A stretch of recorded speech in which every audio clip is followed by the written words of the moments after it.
Looking for the best immersion blender to upgrade your kitchen game in 2025? Bowl with spoon. Whether you're blending soups, whipping cream, or making smoothies, these top-rated hand blenders deliver power, versatility, and convenience. Okay friends, let's see top 5 best immersion blenders review. Number 1. The GE Immersion Blender holds up in a professional kitchen, meaning it's bound to last even longer at home. Richard Ray, executive chef at The Butcher's Daughter, has been using one in his own kitchen and at his restaurant for several years. In the latter, he says he probably uses it even more than the commercial model they also have on hand, pulling it out for creamy soups, cashew ricotta, hummus, and all types of salsa. It's very strong, he says. It breaks through nuts. Even some big, bulky blenders don't do that. It has a powerful motor and very sharp blades. And it's super lightweight and doesn't make much noise, a little hum, but that's it. Number 2. Breville Control Grip Immersion Blender. When I tested the Breville Control Grip, I found it to be very powerful, but the main reason I awarded it best in class is that it allows for subtle changes between 15 speeds, the most of any on this list. That variance came in handy when blending liquids I didn't want to splatter everywhere, like hot soup and heavy cream. I was able to start low and gradually move up. The distinction also means it's very easy to control. With variable speed, it can be harder to land exactly where you want to, but this one allows for subtle but clear differences when making mixtures like salsas, where you don't want to overblend, or immersions like aioli. Too fast and the mixture would become undesirably thick as you slowly stream in olive oil. I also found the handle to be very comfortable. It's made of silicone and designed so that you can get your fingers fully around the neck while still operating the buttons. The majority of the experts I spoke to also said that this Breville model was their favorite. Matt Rodbard, food writer, editor, and cookbook author, has had his for over 5 years. For me, it's just really brought a lot of utility when making soups and sauces, he says. Plus I love the way it feels in my hand. Posey Bryan, recipe developer and writer of the food site 600 Acres, has had hers for even longer, over a decade. I love it, she says. It's so easy to use, and so easy to clean.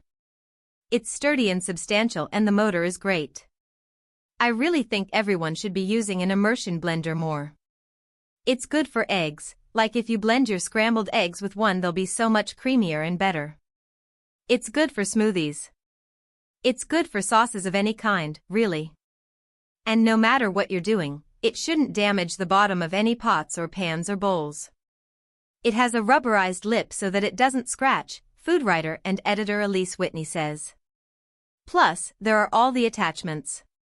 You can use the blender function to puree pumpkin or smooth out a custard for a cream pie, then swap it out for the whisk attachment to whip up some cream to top it with, says Petra Paredes, owner of and baker at Petty's Pie Company in Brooklyn and author of Pie for Everyone.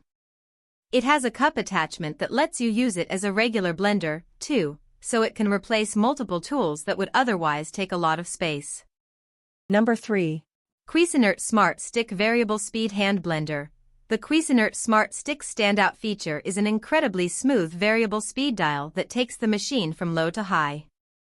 In my own testing, I was able to shift seamlessly between the high and low points. Making subtle adjustments in either direction when necessary isn't quite as easy as it is with the more expensive Breville above, but it's certainly doable.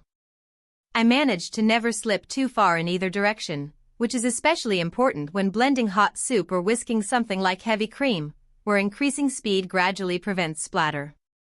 Chef and author Virginia Willis, who had an older model Cuisinart Immersion Blender for 15 years and replaced it with this one a few years ago, can attest to that, too. If you're making something like refried beans, it's easy to control going partway blended instead of full, she says. And strategist senior editor Simone Kitchens says even the lowest speed was enough to puree vegetables for her baby, either fully or with some texture depending on how long she let the motor run. The Smart Stick is intuitive to set up. The blending blade, whisk, and chopper bowl lock securely into the motor with a simple twist and unlock at the press of a button.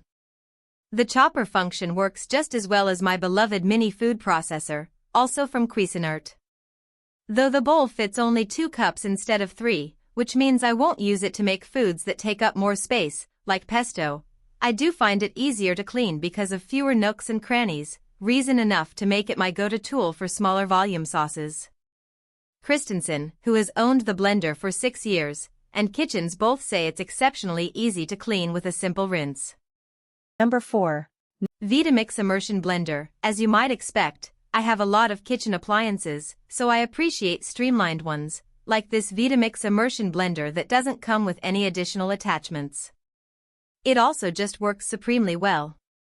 The brand is the gold standard when it comes to full-size blenders, and the handheld version feels nearly as powerful. It operates with 2 buttons, one turns the tool on and off, and the other lets you choose among 5 speeds.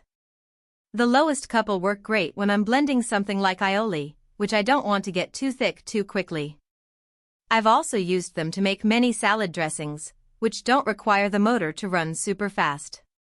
But I've also put the blender's high blitzing ability to the test, making an herb sauce where the final consistency was closer to a puree than a salsa verde, and a smooth sauce of whole canned tomatoes for lasagna. Recipe developer and cookbook author Salma Dada and cook Ethany Lee both have and love the Vitamix, too. Dada appreciates that she can incrementally increase the speeds. She starts at the lowest setting and then presses the same button to gradually go faster to ensure there's no splatter. Lee likes the ability to scale, too. She says sometimes models with preset speeds go from 0 to 100, but this one, even on its highest setting, keeps liquid contained. She also says she likes that on the lowest setting she's able to retain more texture for something like a compote. Number 5. KitchenAid Cordless Variable Speed Hand Blender. This KitchenAid runs similarly to the all-clad above, but is less expensive. Whitney owns it in addition to her Breville, saying, "It's helpful to not have a cord when I'm blending soup in particular. You just charge it up like you would anything. And the charge lasts for a really long time, 25 uses, according to the website. I definitely don't charge it very often." Instead of a dial, this one has a variable speed button, which Whitney says is very straightforward. Laura Wright, creator of The First Mess and an avid smoothie maker, is also a fan, mostly because it's cordless, she says. "It performs just like any other, but not having the cord to deal with when I'm blending hot liquid on the stovetop is great." Thanks for watching.